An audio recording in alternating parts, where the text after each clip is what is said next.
करती हूँ इस सबक के शुरुआत में और बृहस्पति शाम को।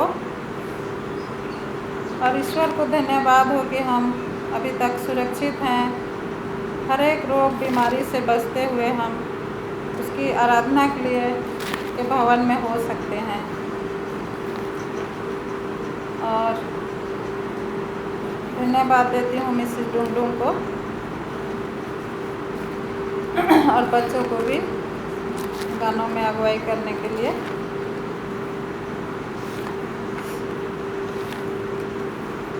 आइए हम शुरू करने से पहले बाइबल से एक वचन पढ़ेंगे।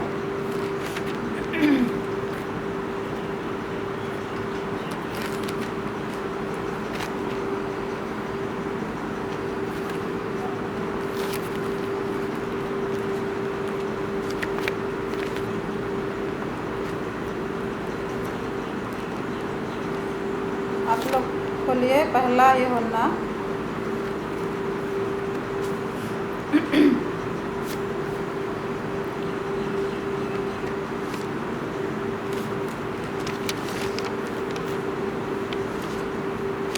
पहला यूहन्ना 4:10।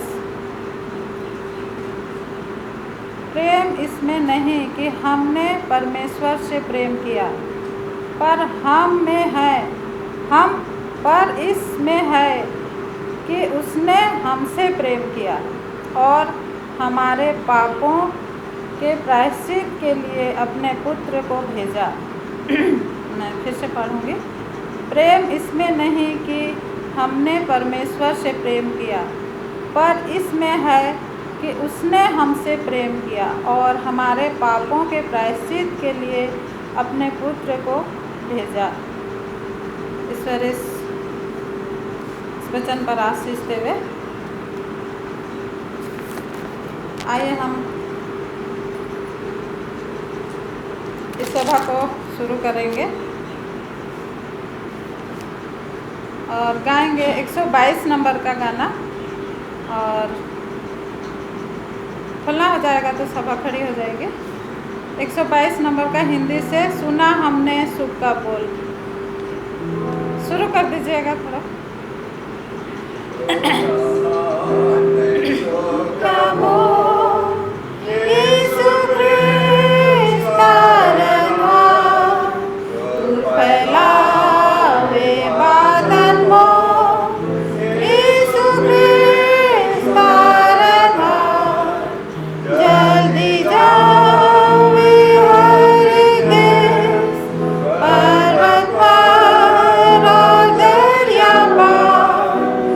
Is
हे हमारे स्वर्गीय पिता, फिर से हम आपके पास आते हैं, धन्यवाद देते हैं पिता पूरे दिन भर के लिए आप हमारे साथ थे और इस सुंदर शब्द के शुरुआत में हम इकट्ठे होते हैं आपके भवन में पिता, हमारे साथ रहिए।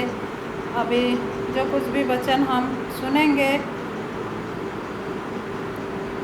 उसे सब आपके ओर से हो और आप मेरे साथ रहिए ताकि मैं आपके वचन को अच्छे से बता सकूं और आपकी महिमा हो पाए। पिता, हम यहाँ जितने भी इकट्ठे हैं हम सभी के साथ रहिए, सभी के दुख और तकलीफ़ को आप जानते हैं पिता, सभी की आप शुद्धि दीजिए। अगर कोई दुख बीमार में है पिता तो आप उनकी भी शुद्धि लीजिए। और क्या मांगे पिता, हमारे हर एक पापों को क्षमा कीजिए। छोटी बिनती मसीह यीशु के नाम मांगते हैं, दया करके स्वर में सुन के ग्रहण कीजिए।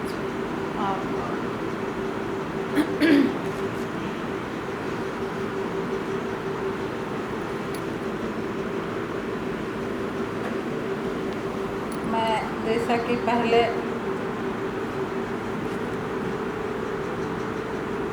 पढ़ी प्रेम के बारे में कि हमने ईश्वर से प्रेम नहीं किया, ईश्वर ने हमसे प्रेम किया और हमारे लिए एक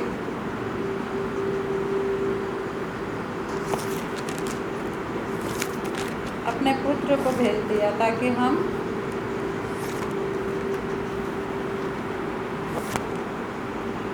अच्छा जीवन हमें मिल सके और हम इस पापमय दुनिया में रहते हुए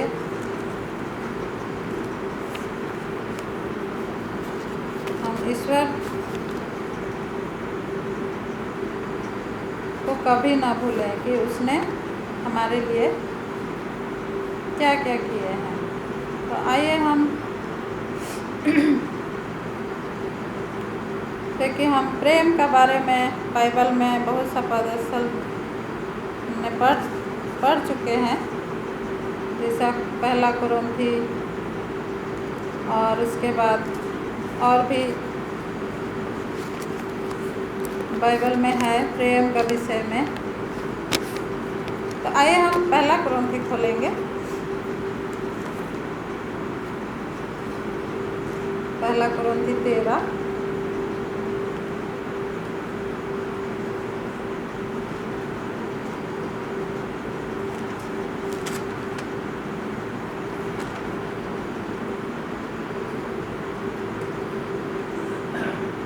पहला कुरिन्थी मैं पूरा नहीं पढ़ूंगी, 13 का 13 पढ़ूंगी।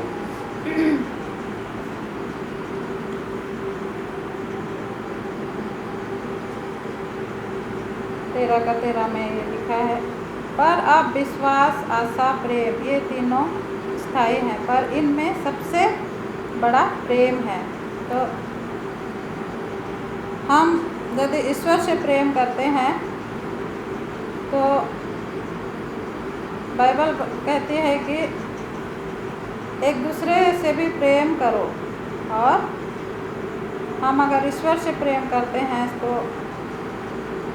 हमारे पड़ोसियों से, हमारे दुश्मन से भी हम ज़रूर प्रेम करेंगे और हमारे अंदर दया और प्रेम रहेगा दूसरों के प्रति अगर हम ईश्वर से प्रेम करते हैं। और ईश्वर की वचनों को हम पढ़ते हैं और जानते हैं कि प्रेम क्या चीज़ है हमारे लिए, कि ईश्वर ने हमसे कैसा प्रेम किया है। तो हम दूसरों से भी वैसे ही प्रेम कर सकते हैं। और दूसरा हम देखेंगे प्रेम के ही बारे में, गलतियों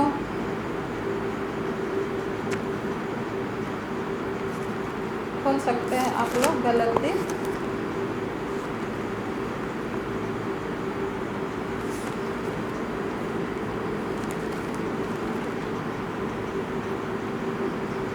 यहाँ पवित्र आत्मा के बारे में बोलता है। तो यहाँ हम लोग गलती 5 का 22 को देखेंगे, 22 से पर आत्मा का फल प्रेम, आनंद, शांति, धीरज, कृपा, भलाई, विश्वास। तो यहाँ पे हम शुरू में प्रेम ही देखते हैं, क्योंकि आत्मा का फल में प्रेम भी है। जो जिसके ऊपर पवित्र आत्मा है तो उसके अंदर प्रेम भी है, और आनंद, शांति, धीरज, कृपा, भलाई, ये सब कुछ है। विश्वास, नम्रता और संयम, इसके अंदर प्रेम है। ये सब गुण उसके अंदर है। और हम दूसरों से भी हम ये प्रेम दिखा सकते हैं। आनंद, धीरज, अगर कोई कुछ बोल दिया तो हम धीरज के साथ हम सह सकते हैं।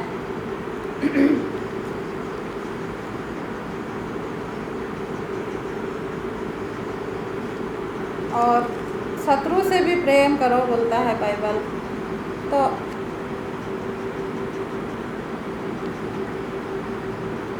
हम तो किसी से लड़ाई करने से पूरा बात नहीं करते हैं, एकदम बातचीत बंद। तो यहाँ बोलता है कि शत्रुओं से भी प्रेम रखो, उसके लिए प्रार्थना करो। तो हम यहाँ लूका में देखेंगे,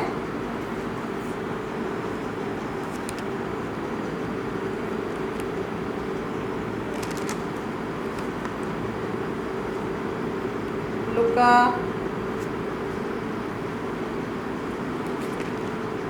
6 यहाँ पर दिखा रहा है। लूका 6 का 35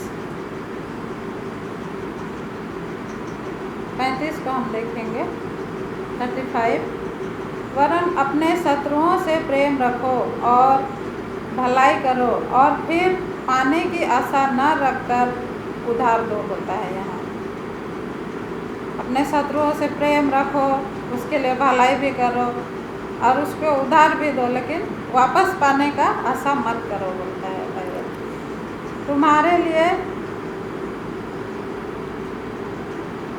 तुम्हारे लिए बड़ा फल होगा और तुम परम प्रधान के संतान ठहरोगे, क्योंकि वह उन पर जो धन्यवाद नहीं करते और बुरों पर भी कृपालु हैं।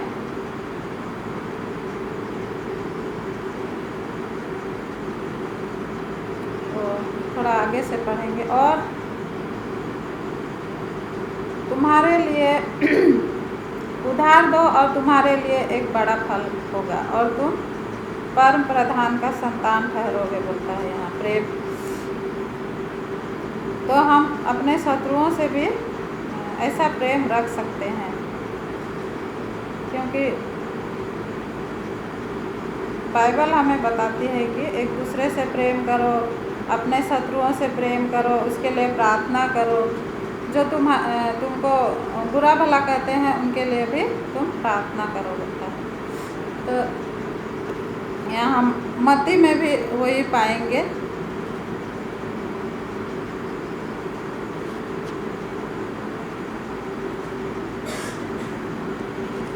मत्ती 5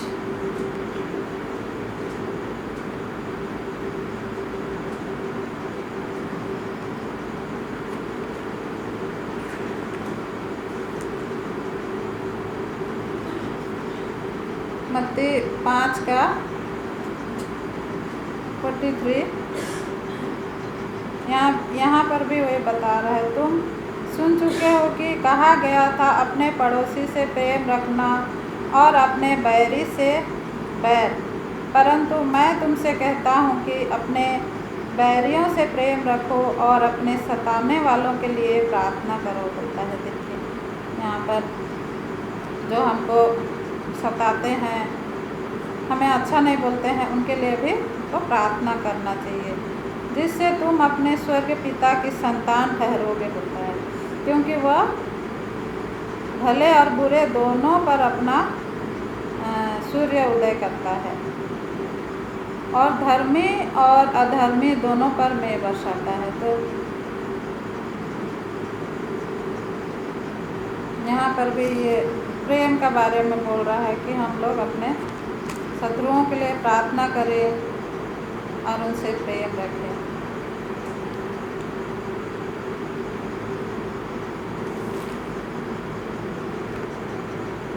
आइए हम लोग लास्ट पदस्थल लिखेंगे जो मिलता है पहला यूहन्ना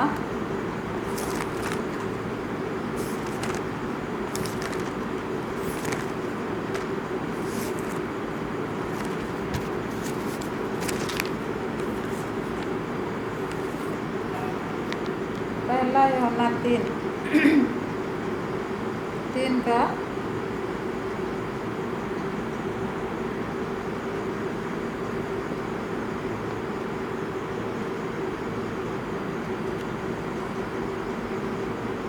का 18 को हम पढ़ेंगे और आगे से पढ़ सकते हैं। हमने प्रेम इससे जाना है कि उसने हमारे लिए अपने प्राण दे दिए और हमें भी भाइयों के लिए प्राण देना चाहिए। पर जिस किसी के पास संसार की संपत्ति हो वह अपने भाई को कंगाल देखकर उस पर तरस ना खाना चाहे तो उसमें परमेश्वर का प्रेम कैसे बना रह सकता है। तो यहाँ देखते हैं अपने भाइयों से भी प्रेम रखो बोलता है, और अगर कोई गरीब दुखी है तो हमारे पास ज़्यादा है तो हम उसकी मदद कर सकते हैं। इसी में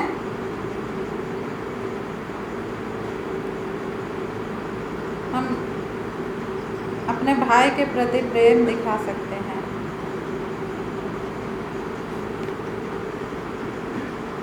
यहाँ कैन और हाबिल का बारे में भी बोलता है, क्योंकि जो समाचार तुमने आरंभ से सुना है वह यह है कि हम एक दूसरे से प्रेम रखें। और यहाँ 12 में कैन के समान न बने जो दुष्ट जैसा था और जिसने अपने भाई को घात किया।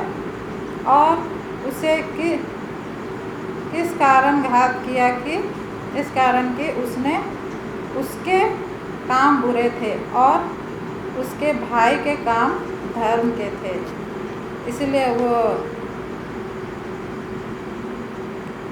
कैन ने हाबिल को मार दिया, क्योंकि उसका मन में वो अपने भाई के प्रति उसका प्रेम नहीं था। वो गलत सोचता है और उसको मार देता है। तो बाइबल हमें बताती है कि हम उसके जैसा ना हो, एक दूसरे से प्रेम करें, अपने शत्रुओं से भी प्रेम करें, और इसी से हम जाने जाएंगे कि हम ईश्वर के बेटे बेटियां हैं और दूसरों को प्रेम दिखा के हम ईश्वर की महिमा भी कर सकते हैं, ताकि दूसरे भी जाने कि हम ईश्वर के बेटे बेटियां हैं। ईश्वर इस वचन पर आशीष